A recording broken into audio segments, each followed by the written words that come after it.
Yo, yo, yo, we're back at it again for another student news.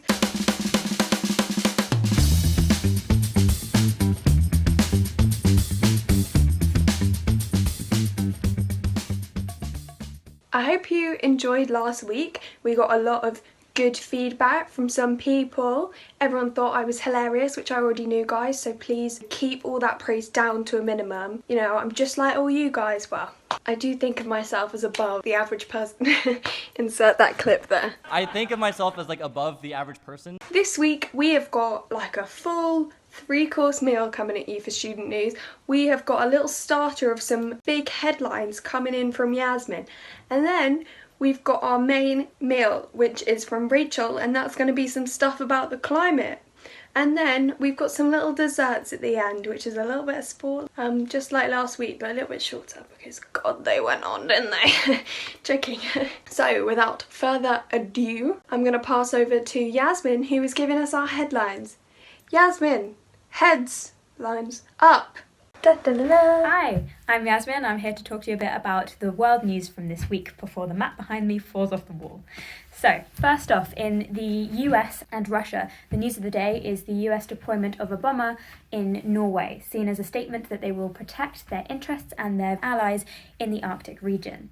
In the UK, many of you will have heard about the budget which came out on Wednesday, which announces 1% pay rise for NHS nurses, public spending to remain very much the same, an increase in corporation tax and an extending of the furlough and other government schemes into September, and a rise from the minimum wage to £8.91. In South America, the president of Paraguay dismissed 3 of his ministers and looks to change more of his cabinet after people protest a poor government response to the coronavirus pandemic. In Africa, news of the week is the continued protests in Senegal after 4 people died backing the opposition leader in the country. As for the Middle East, the Pope came to town. Pope Francis visited Iraq despite security and health concerns to the warm welcome of Catholics in the country. And Israel looks to plan its 4th election in 2 years. In Asia, party officials in Myanmar die and the state clamps down on protesters calling for democracy, and China moves to overhaul the Hong Kong elections. If you'd like to hear any more about the news I've just mentioned or keep up to date with it in the next week, I'd recommend having a look at the BBC and Al Jazeera websites to hear more. Da, da, da, da. Thanks, Yasmin, that was great. As our head student there, giving us our headlines. We're now going to pass over to Rachel, who is doing a deep dive into climate and the climate action. What's hot, Rachel? The planet? Da, da, da, da. Hello, I'm Rachel, Climate Action Representative on SSLT, and on this week's Student News, I'm going to be diving into the controversy over HS2, a high-speed train currently being built between London in the south and Birmingham, Manchester and Leeds in the north. HS2 is the largest infrastructure project this country has ever planned. It started being built in 2009 and it's expected to take 20 years to complete. I'm sure you already know some of the disputes over HS2, but today we'll be diving into some of the environmental concerns. Let's look at why people believe HS2 is a beneficial project. It's believed it will increase capacity, improve transport times, create more jobs, and rebalance the UK's economy. This is partly true, and is expected to be Europe's fastest railway. The logic also goes, if there are more trains, then ticket prices will decrease. HS2 has said that environmentally it will reduce carbon emissions. This could be true because it will decrease cars on the road and reduce domestic flights.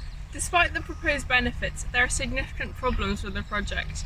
On an environmental level, it's the biggest deforestation project we've undertaken since the Second World War. Already, the construction of HS2 has destroyed vast areas of ancient woodland and 693 local wildlife sites. This is really bad for the environment because the carbon stored in the trees is put back into the atmosphere, which endangers animals and harms the local communities. This sounds quite crazy, given that we're in the middle of a climate emergency, and we all know that we need to be doing everything we can to protect the nature around us. HS2 might claim to be environmentally beneficial, but it's going to take 120 years before its project is fully carbon neutral and fully environmentally friendly. HS2 also has a significant impact on people. It's expected to pollute 22% of London's drinking water. There are also economic disputes.